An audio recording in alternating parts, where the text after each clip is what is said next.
ଆପଣଙ୍କ ସରଳତାର ଫାଇଦା ଆପଣଙ୍କ କ୍ଲାଏଣ୍ଟ ଉଠେଇ ପାରନ୍ତି। ଆପଣ ଯଦି ଏଇ ଛୋଟିଆ ମିଷ୍ଟେକଟେ କରିବେ ତାହେଲେ ଆପଣଙ୍କର ହଜାର ହଜାର ଟଙ୍କା ନୁକସାନ ହେଇପାରେ। ମୁଁ ଆପଣଙ୍କୁ ଗୋଟେ ଷ୍ଟୋରୀ ଦଉଛି। ଆଜି ଗୋଟେ ଆପଣଙ୍କୁ ଷ୍ଟୋରୀଟେ କହିବି। ସେଟା ଷ୍ଟୋରୀ ନୁହେଁ, ଆକ୍ଚୁଆଲି ସତ କଥା। ଏବେ ରିସେଣ୍ଟଲି ଗୋଟେ କେସ୍ ହେଇଥିଲା। ସେ କେସ୍ କଣ? ଆମ ଫଟୋଗ୍ରାଫର ଭାଇ ବହୁତ ସରଳ। ଯେତେବେଳେ ଗୋଟେ ୱେଡିଂରେ ସେମାନେ ସୁଟିଂ କରିବା ପାଇଁ ଯାଆନ୍ତି, ତାଙ୍କ ପରିବାର ସହିତ ସେମାନେ ପୁରା ମିଶି ଯାଆନ୍ତି। ତାଙ୍କର ମଉସା, ମାଉସୀ, ଭାଉଜ, ଭାଇ ସେମାନେ ତାଙ୍କ ସହିତ ମିଶିକି କେତେ କାମଟା ଭଲ ହୋଇପାରିବ ମୁଁ ସେଟା ଦେଖିଛି। କିନ୍ତୁ କଣ ହୁଏ, ବାହାଘର ପୂର୍ବରୁ ସେମାନେ କିଛି ଆଡଭାନ୍ସ ନେଇଥାନ୍ତି ଏବଂ କାମ ସରିଲା ପରେ ସେମାନଙ୍କୁ ପଇସା ଦରକାର।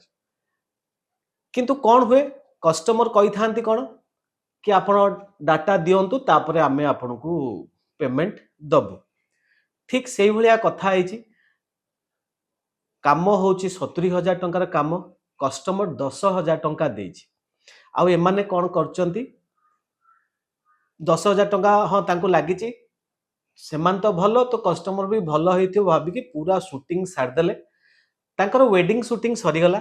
ୱେଡିଂ ସୁଟିଂ ସରିଗଲା ପରେ କଷ୍ଟମର କହିଲେ କି 2 ଦିନ ପରେ, ବାହାଘରର 2 ଦିନ, ରିସେପସନ 2 ଦିନ ପରେ କହିଲେ କି ଆମକୁ ଫଟୋ ଦେଇଦିଅ।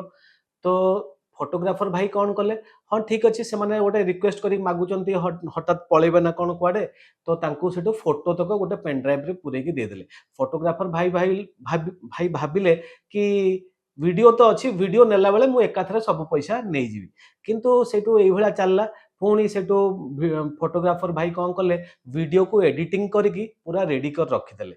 ସେଇଠୁ ତାପରେ ଦିନେ ସେଠୁ କଣ ହେଇଛି, ସେମାନେ କହିଲେ ଯେ ଭାଇ ଭିଡିଓଟା ନେଇକି ଆସନ୍ତୁ, ଭିଡିଓଟା ନେଇକି ଆସନ୍ତୁ ଏବଂ ଦେଇ ଦିଅନ୍ତୁ, ଆମ ଘରେ ଦେଇ ଦିଅନ୍ତୁ, ଆଉ ଆମେ ଆପଣଙ୍କୁ ପେମେଣ୍ଟ କରିଦେବୁ ସେଠି, ଆପଣ ଜମା ବ୍ୟସ୍ତ ହୁଅନ୍ତୁନି। ସେଇଠୁ ଇଏ ଭାରି ଖୁସି ହେଲେ। ତ 70,000ରୁ ଓନ୍ଲି 10,000 ଟଙ୍କା ନେଇଛନ୍ତି, ଫଟୋ ସଫ୍ଟ କପି ଡେଲିଭରି ଦେଇଛନ୍ତି। ତାପରେ ଭିଡିଓ ପାଇଁ ଯେତେବେଳେ କହିଲେ, ଫଟୋଗ୍ରାଫର ଭାଇ କଣ କଲେ, ତାଙ୍କ ଘରକୁ, ତାଙ୍କ ଷ୍ଟୁଡିଓରୁ ତାଙ୍କ ଘର ପାଖାପାଖି 10 କିଲୋମିଟର, ସେ ନିଜେ ଯାଇପାରିଲେନି, ତାଙ୍କର ଜଣେ ଷ୍ଟାଫକୁ ପଠେଇଲେ କି ତମେ ନେଇଯାଅ।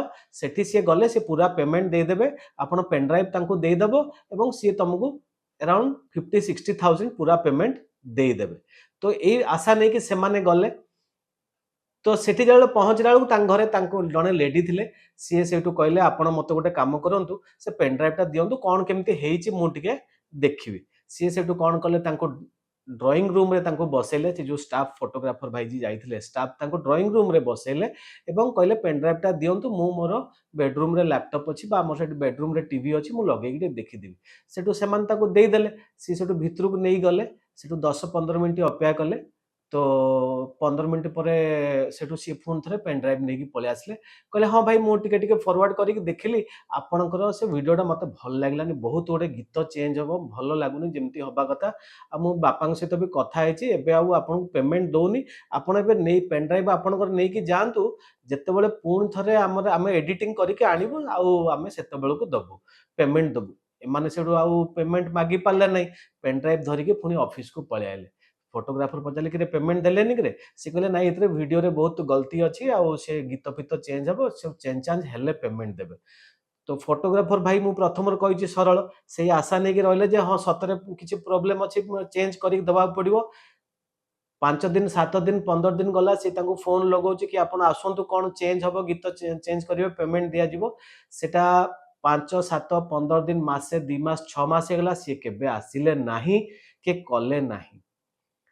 ତ ଆପଣ ଚିନ୍ତା କରନ୍ତୁ, ସିଏ ତାପରେ ଯେତେ ଥର ଫୋନ କରିଛି, ସେମାନେ ତାକୁ ଫୋନକୁ କାଟି ଦେଇଛନ୍ତି, ବାହାରେ ଅଛୁ, ତ ଭଲ ହେଇନି, ଏତେ ଖରାପ ହେଇଛି, ଆମେ ଆଉ ତାକୁ କରିବୁନି, ପେମେଣ୍ଟ ଦିଅ, ପେମେଣ୍ଟ କଣ ଏତେ ଖରାପ ହେଇଛି ଆମେ ଦବୁନି।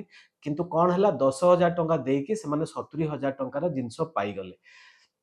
ଫଟୋ ବି ତ ସଫ୍ଟ କପି ପୁରା ନେଇଗଲେ, ଆଲବମ କଲେ ଖୁସି, ନ କଲେ ଖୁସି, ନହେଲେ ଅନ୍ୟ କୋଉଠି 5-7 ହଜାର ଟଙ୍କା ଖର୍ଚ୍ଚ କରି କରିଦେବେ, ଭିଡିଓ ବି ପାଇଗଲେ। ଆଉ ତାଙ୍କର କଣ ଦରକାର ଅଛି, ସେ କାହିଁକି ଆଉ ଆସିକି ଆପଣଙ୍କୁ ଦେବେ ପେମେଣ୍ଟ? ତ ଆପଣ ଗୋଟେ କଥା ମନେ ରଖନ୍ତୁ, ଗୋଟେ ଆପଣ ନିୟମ କରନ୍ତୁ ଆପଣଙ୍କ ଷ୍ଟୁଡିଓ ବିଜନେସରେ, ଡେଲିଭରି नो डेलीवरी, पेमेंट बिना आपणकर कौन सी डेलीवरी हम ना।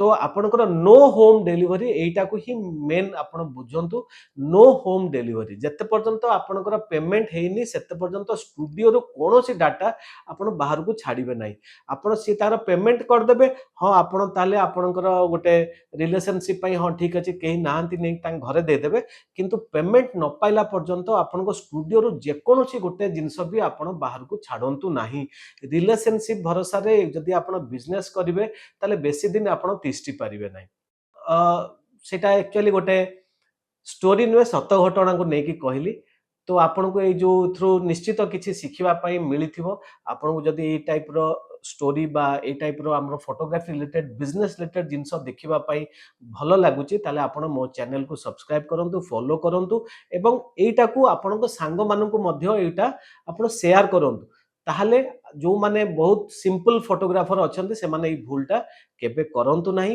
ताले मने रखंतु no payment no home delivery.